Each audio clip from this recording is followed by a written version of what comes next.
Ce 9 novembre 2024, le président comorien Azali Assoumani a signé un décret prolongeant de 5 jours la date limite de dépôt des candidatures pour les élections législatives et communales de 2025, l'amenant au 15 novembre 2024. Cette décision fait suite à une réunion de concertation à la Commission électorale nationale indépendante et vise à accorder un délai supplémentaire aux candidats rencontrant des difficultés pour réunir les pièces nécessaires.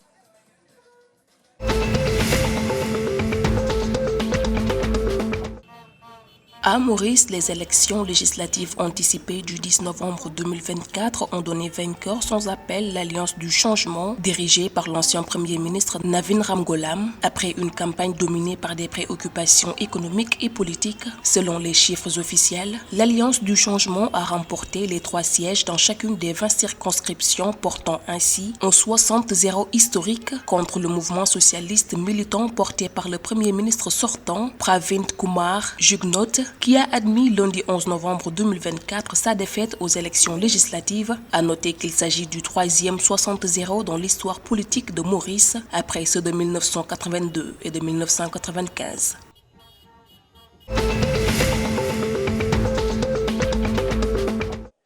Le président malgache Andry Rajoelina a annoncé lors d'une émission diffusée à la radio et à la télévision nationale le 10 novembre 2024 que le délestage d'électricité sera terminé d'ici un an grâce à des projets d'énergie solaire dont 250 MW de parcs solaires. En parallèle, il a indiqué que 105 MW supplémentaires de groupes thermiques dont il a confirmé l'achat seront installés avant avril 2025 afin de soutenir la production.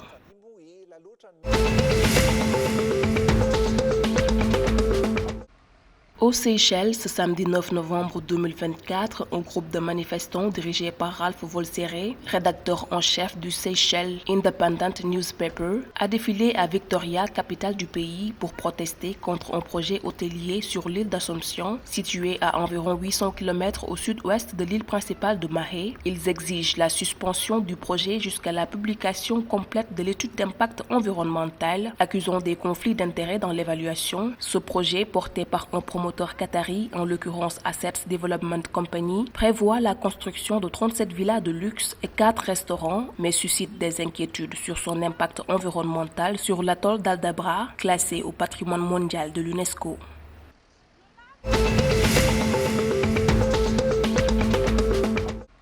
Le culturiste seychellois Wallace Doraisamy a conclu la saison 2024 en décrochant la médaille de bronze au Romania Muscle Fest à Bucarest dans la catégorie des poids moyens. Cette performance vient couronner une année exceptionnelle où il a remporté plusieurs titres internationaux, dont l'or au championnat britannique et la médaille d'or au championnat d'Europe. Doraisamy prévoit désormais de reprendre l'entraînement pour viser encore plus haut en 2025.